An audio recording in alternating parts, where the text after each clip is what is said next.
What's up, everybody? How you guys doing? It's a video. It's not a long one. So what is it? It's fucking Chuck's Raw Reviews. That's right, guys. Very excited. You know what? So I'm going to put myself on blast. I do that from time to time. I'm going to call myself out. This month, February, it's Black History Month. So and I know that I'm only doing like maybe one comic a month at this point. So I wanted to make sure that the comic I did this month was by a black creator. And I don't go out of my way necessarily to specifically look for black creators. And I think you should. I think you should get out of kind of your comfort zone, look into other cultures and other identities and whatnot. I do think it's important, and I just don't do it enough. And it's funny because the creator of this book that I'm holding right now, his name is Greg Anderson-Elysee, and I have respected him from afar for quite some time, and I really haven't done enough of a deep dive into his works. I have checked it out. You'll see my blanket here. It's in the middle of the Texas freeze, so fucking cold down here. But I've done the deep dive, or I haven't done the deep dive into Greg's work, and I've only heard amazing stuff. I have read some of his stuff, but I haven't read his masterpiece, his main opus, is Nanya the Werespider. So this book right here was my first jump into that. Showtime. First off, check this out. That's my boy right there. He remarked it just for me, dude. I appreciate that so much. Thank you. I think that's awesome. I keep my comics anyways, but just knowing that he picked that up for a second and he went, "This is for Chuck," like that was just so cool. So I appreciate that. That already shows he's a good fucking dude, and he is. He cares so much about his communities and about what's going on and all that kind of stuff. And so to me, it was very important that I highlighted a guy like that who highlights so many other black creators around him, so many other people from the LGBT community and all that kind of stuff. He's just an all-around really cool dude who tries to show off as many different voices as he possibly can, besides just his own. Because of that, I want to go out of my way and show off him. So, without further ado, Greg Anderson-Elysee's is Nanya the Werespider. Showtime. He's got several books already. This is a nice thick one, by the way, guys. This is probably, I would say probably a good 48 to 48 plus page book. You can just tell by that thick right there, right? Like this is not a 24 page floppy. This is a nice big book. I enjoyed this an awful lot. First off, just a little bit of history on me. I'm a white boy who was raised in small town Ontario, about an hour north of Toronto. Did not get a lot of other cultures. Have tried and have tried to kind of check out other cultures as much as I can. But again, without actually diving in and necessarily living in those cultures, you still feel removed. And then I moved to Texas, and now I live in small town Texas, and it's the same thing. None of that has really changed, so I haven't really gotten to get into a lot of these cultures. So I'm not someone who's going to be able to tell you, oh, he got the black experience down. I'm sure he did. He fucking lives it. But I get to live through his eyes and get to kind of look and go, so I guess this is what it's like. And that gets to be really interesting. I really had a blast with this book. First off, not so much, not an awful lot of conflict. There was a little bit, and he had some really good pacing where that's concerned. But a lot of it really goes around, and I guess I should go into who is Nanya is a little bit. Nanya is, from what I can gather, because I haven't read more than just this, Nanya is effectively the child of Anansi, an African trickster god. And so he can turn into a spider, among other fucking cool shit. Like, I think at one point he turns into millions of spiders. Like, it was just really fucking cool. But he's very much a fish out of water in this story. He ends up meeting up with a crew of breakdancers. And these guys are really cool. We've got Gris, Crimson, and Princess C. I really liked these characters that he got to meet with, and I was actually, I'll tell you, I was a little disappointed at the end of the issue. He basically kind of says like, this is kind of my only run-in with them. I'm gonna have to go off and do other adventures. I really want him to hang out with this crew as much as possible. First off, I really loved him sort of growing and learning about black culture in as it is in the urban setting, and I believe they're in New York City. I'm not 100% sure that's the feel though, and I know that that's where he's from, so that was just my assumption. I really loved this as well. This gentleman has vitiligo. I had to look it up to make sure I said it right. And I've seen probably zero characters with that condition in comics that I know of. And so seeing that and then having him not really explain it.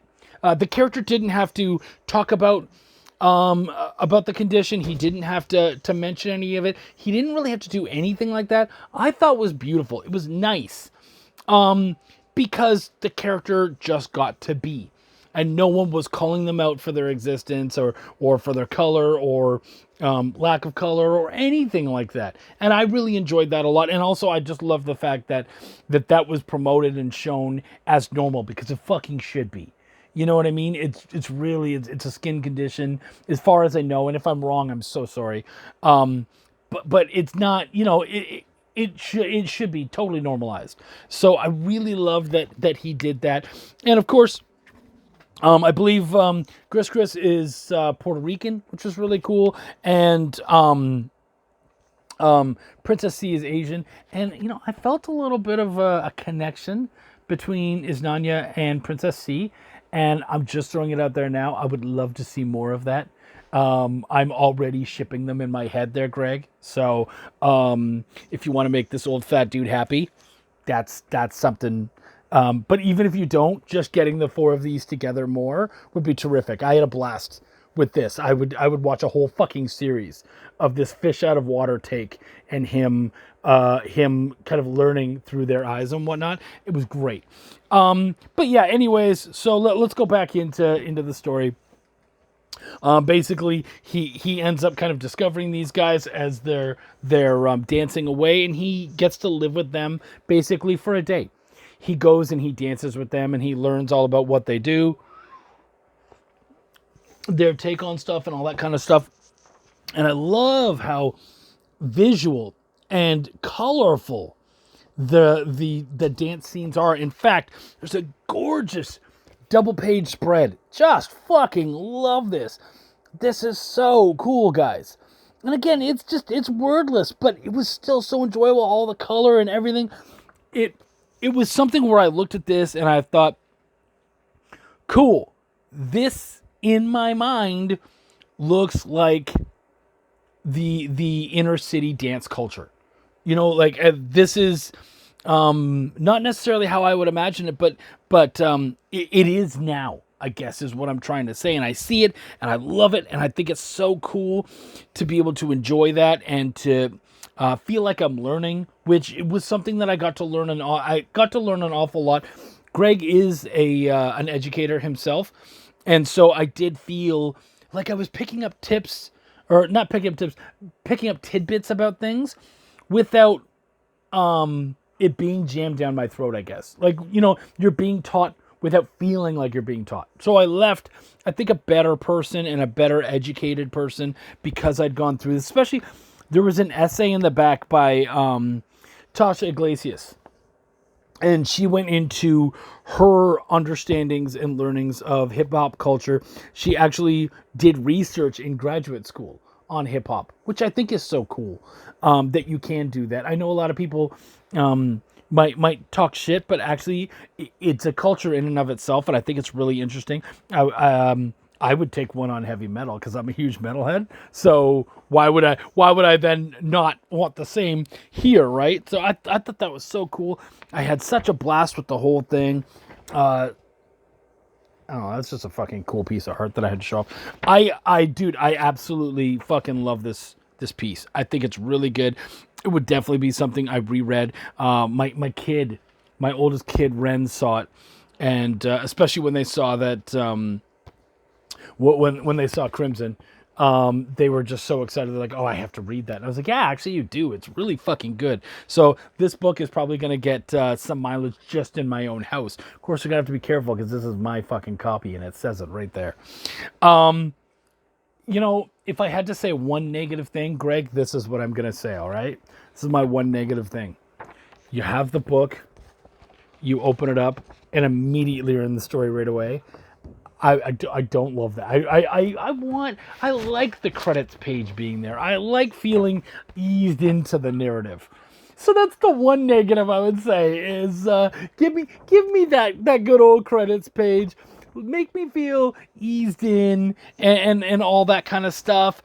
I don't know. It's not even just that it's tradition. Of course, it is fairly traditional. But I think also for me, it's just you get that breath. You get that kind of, you look around. And I take in the credits. They're so important to me. And I know that you credited everyone here.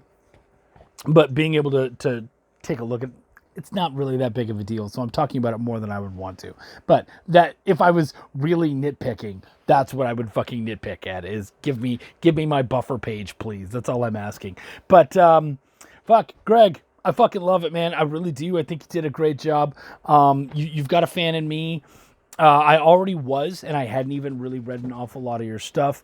But as the books come, more and more books come out, I'm going to be picking them up. And of course, when we get back to con season, I'll be buying some straight from you, brother. So that's it, man. This is what's going on.